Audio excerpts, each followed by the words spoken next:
gi ci talaata gi fukki fan ak juróom-ñeent ba altine ñetti fan ci weeru octobre 2022 ci bu 8h jotee Ndeye Demet déjà naka nga jàngatee situation bi xew ca université Gaston Berger. xam nga boo gëmmee sa bët nga xool les années passées li fi xewoon nga gisaat scénario bi day mel ni li ñuy xaar ci wàllu rupture mu war a am ci université yi comme ni ñu koy exiger ci institution yi gisuñu ko ci université yi parce que ci jamono yi ñu génn gis nañu université Anta Diop ñu tuur fi ay lekk saccager ay restaurants même scénario aussi di répété wu pendant ce temps aussi les plus jeunes xale yi ci école yi tamit di saccager ay table banc di yàq ay fenêtres donc vraiment c'est désolant et que wax dëgg yàlla ñoom ce sont les crèmes les futurs crème vraiment du pays war nañu mën a xool yeneen forme de revendication yoo xam ne nii war nañu ko mën a apporter ci milieu universitaire bi parce que lépp lu ñu nekk di def seen rakk-rakkaat yi moom la ñuy nekk di copier état bi itam les autorités universitaires itam war nañu mën a déglu xool waxtaan le dialogue Mohamed parce que dialogue fu muy am nga wax ak nit nga ne ko lii laa bëgg kii ni la lii mënta nekk lii moo mën a nekk donc ñu xool ni ñu trouver terrain d'entente et puis tamit ñu comprendre aussi tamit que ni université bërëbu jàngukaay la du bërëbu dëkkuwaay boo jàngee ba benn moment da ngay génn nga dem ne serait-ce que sax pour la sécurité ne serait-ce que même pour la santé des apprenants parce que il faut nga génn benn moment ñu désinfecté foofu xanaa yaa xëyti xanaa defaraat bâtiment yi nga xam te ne dafa yàqu mais à chaque fois ce sont les mêmes préoccupations qui reviennent wax dëgg yàlla da ngay xool ni si benn côté yenn secteurs yi da ngay mel ni dañuy teg benn jéego ci kanam tegaat benn jéego ci ginnaaw. Très bien Léopold naka nga jàngatee dogalu kilifa yi déjà ñoom tëj nañu campus social bi yëpp ba noppi dakkal activité pédagogique ndax loolu mën nañu jàpp ne mën na am jeexital ngir mën a calmer situation bi. mën na calmer situation bi parce que soo xoolee tamit li nga xam ne mooy campus bi ak li nga xam ne tamit mooy restaurant bi nga xam ne moom la ñu saccagé. mais ay xaalis la jar. bul xam ñaata la peut-être ay milliards la peut-être ay millions et millions. ñi fay jàng nag ay boromi xel lañu. ay certes dañuy ay boromu xel mais dañoo war a ci lépp lu ñuy def ñu jiital seen xel. parce que loolu suñ ko permettre les enfants du primaire wala du moyen secondaire on peut dire oui mais pour des universitaires ñoo xam ne ils ont franchi le portail de l'université mais ñooñu war nañu mën a am yeneen forme de revendication yu dul dem di ay saccagé parce que non seulement le niveau intellectuel bu ñu am war na leen mën a fexe ba ñu xam ne que suñu amee lu ñu métti ñu xool naka lañ koy jéem a saafara mais du ci ay violence pendant combien d'années les universités yi nga xam ne dañ ko tabax à coup de milliards li saay bu amee problème dañuy dem saccagé ko te ñu ko saccagé ñooy dellu si waat encore di ne nañu defaraat li nga xam ne ñoom ñoo ko saccagé donc da ngay gis ne que c'est un aller et un retour du ñu avancer ci dara parce que tout simplement parce que on met en avant les nerfs mais les nerfs kenn du ko mettre en avant pour des gens yoo xam ne ni qui ont franchi le portail de l'université si am na beneen forme boo xam ne mën ngeen ko def boo xam ne dina xaw a métti mais di ngeen mën a comprendre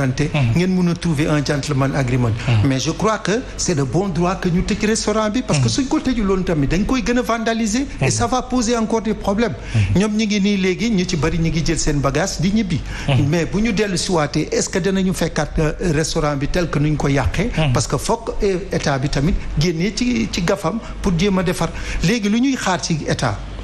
lu ngay xaar wax dëgg ak ci état bul def le contraire soo bëggee am université soo bëggee am restaurant bu baax nga bëgg a am lekk bu baax saa yi bul saccagé parce que boo saccagé day mujj jëlaat ci gafam encore dellu si waat te loolu tamit su amee mënaat na amaat encore il faut que ñoom ñu mun a gisee seen bopp ñu xool yan forme de lutte la ñu mën a def boo xam ne c'est pacifique mais dinañ leen dégg. Très bien mu doon lu am solo Léopold ñu wax ci cérémonie bu am solo bi ñu duppee lancement activité Start Time fii ci même réew du Sénégal ni ngi tey ji suba lañ ko doon amal bu ñu sukkandikoo ci responsable multinational boobee lu toll ci ñetti téeméer ci ay villages yu ne ci Sénégal daal dinañuy bénéficier wu ci abonnement gratuite bu Start Time ab chaîne la bu nga xam ne li ko tax a jóg du leen lu dul téléfilm sénégalais yi képp mu doon ak projet bu nga xam ne ñu ngi koy togg jamono ji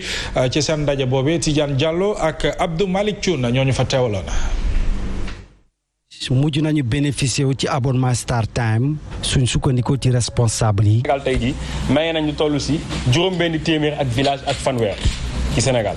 buñ ko boolee ci Afrique war na toll ci 10 112 villages. ñoom ñu ngi ñu xamal pare nañu liggéey ak ñëpp.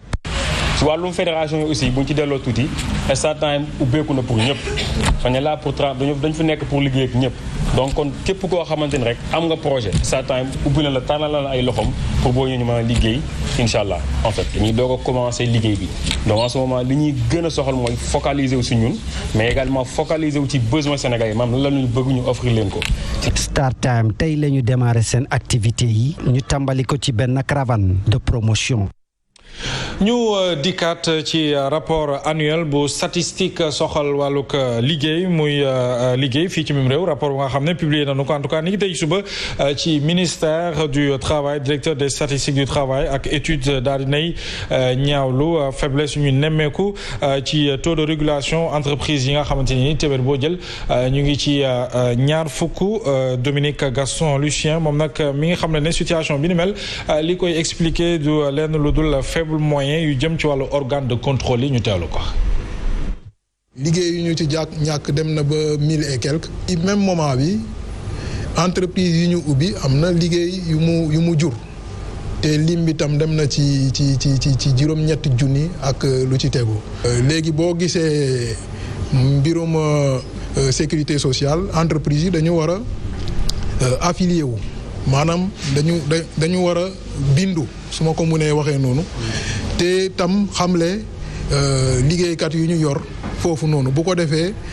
am na yenn service sécurité sociale moo koy assurer au profit de liggéeykat yooyu noonu li ñu constaté mooy bu nekkee question sécurité sociale ak yeneen question parce que entreprise sax booy tàmbale sax da nga war a def enregistrement déclaration au niveau des services de l'administration du travail yooyu yëpp dañ ciy constater ay manquements. mi ngi noonu Ndeye Diagne ñoo ko déggandoo entreprise yi bëri na Sénégal waaye li leen di contrôler xayma na ko moom déjà téeméer boo jël ñaar fukk la mooy lii sabab li ni mel organe de contrôle yi ñu ne ñoo bëriwul te entreprise yi nag léeg-léeg foofu ñu leen di contrôler. et justement organe de contrôle yi bëriwul man finalement je doute même. ci conditions yi nga def xam ni moom la ñu defee enquêtes yi. ak études yi ci yenn méthodologie scientifique la ñu utiliser loolu man sama question la man bu may poser. maintenant nag bëggoon naa aussi tamit ñu wax yenn raison la ñu évoqué ci enquête bi moo waral entreprise di tëj est-ce que li ñuy entreprise di déclaré est-ce que loolu la est-ce que am na leneen aussi tamit lu ci laxasu ci ginnaaw parfois dañuy wax ay raisons économiques mais des fois aussi tamit da ngay gis le silence parlant des autorités je m'explique boo gisee Covid bi Mohamed am na ay entreprises yoo xam ne état bi dafa génne koppar jàppale leen état bi dellu signé accord tripartite entre l'État du Sénégal les syndicats et le patronat et pourtant am na ay entreprises yoo xamante ne nii jël nañu xaalis ba pare dàq ay liggéeykat te kenn waxul donc yooyu explication nit ñi ngi xaar boobu ba léegi amul lenn loo xam ne ni indi nañ ko ci comme explication dafay baax bu dee créé nañ ay emploi entreprise bi jékki na dafa am ay problème mais na wax yan problème et puis tamit est-ce que forcément tey tëj entreprise rek mooy solution est-ce que amul ay remède amul leneen loo xamante ni comme stratégie war nañ ko mën a teg pour sauver des emplois vraiment c'est des questions mais pour la Covid encore une fois war nañ mën a def tey le bilan parce que même les syndicalistes ci seen bopp wax nañu ni problème de traçabilité dafa am ci xaalis bi ak ni ñu ko joxee mais encore une fois am nañu ñu dàq ci période Covid bi te waruñu leen woon dàq parce que encaissé nañu xaalis. mi ngi noonu Léopold Tamba est-ce que du paradoxe ministère du travail moom moo def étude bi ñoom ñooñ seen bopp ñoo génn ne amuñu moyen wu doy mu mel ne kon état mooy génn ne amul moyen ngir def liggéey bi war ci contrôle. waaw lu am solo la parce que defe naa ni amuñu moyen parce que dañuy war a mën a déplacer wu di def ay contrôle un peu partout parce que tamit des entreprises yu ñu jàppale yu état bi jàppale bari nañu. donc contrôle bi certainement peut-être que s'ils ont un nombre réduit.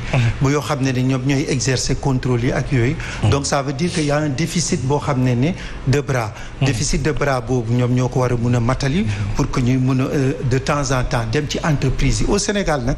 les entreprises dañ leen may quelquefois loo xam ne dañ leen ubbil bunt bi bàyyi leen ñuy def lu leen neex du ñuy ñëw di contrôler pour xam ndax les travailleurs qui y sont. ndax ñu ngi leen di fay normalement ndax ñu ngi leen di verser li nga xam ne mooy seen retraite et ainsi de suite donc il y a beaucoup de choses yoo xam ne ñoom war nañ koo def te mënuñu koo def peut-être que dañu am un nombre réduit. mais en réalité il faut que suñu entreprise